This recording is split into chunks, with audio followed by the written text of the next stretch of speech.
राष्ट्रवादींचा तिढा हा 2 जागांवरती अडलेला आहे। अमोल कोल्हे आणि रोहित पवारांचा या 2 जागांसाठी आग्रह असल्याचं कळतंय। पिंपरी विधानसभेची निवडणूक शरद पवारांच्या तिकिटावरती लढवलेल्या सुलक्षणा शिलवंत आणि इम्रान शेख यांच्यासाठी ही चढाओढ सुरू आहे।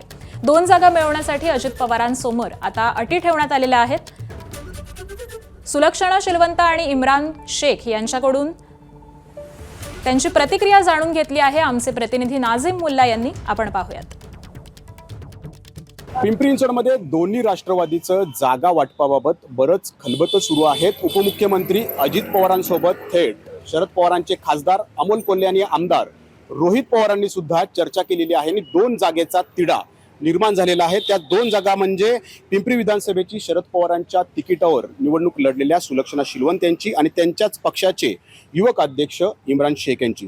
ताई, असं काय तुम्ही सांगितलंय पवार साहेबांच्याकडं किंवा वरिष्ठांकडं जेणेकरून अजित पवारांची राष्ट्रवादी तुम्ही एकत्र आले की याच ठिकाणी तुम्हाला तिकीट मिळायला पाहिजे? काय अट जी आहे ती महत्वाची आहे ती टाकली?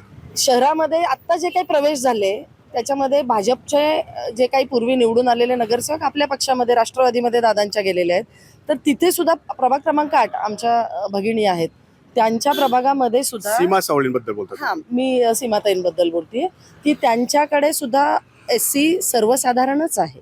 मग तिथे जर त्यांना उमेदवारी मिळत असेल तर इथे सुलक्षणा शिलवंतलाही मिळू शकते। त्या मागच्या वेळेस ओपन महिलामधून लढल्या होत्या।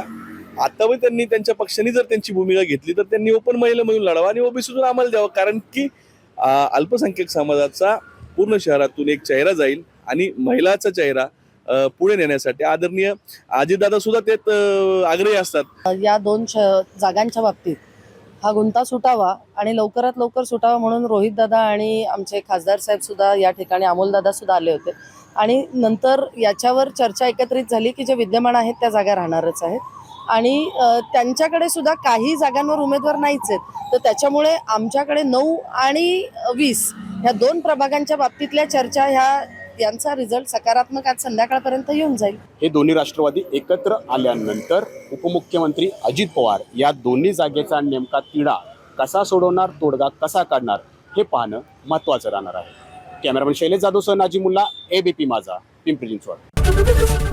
ABP माझा, उघडा डोळे बघा नीट।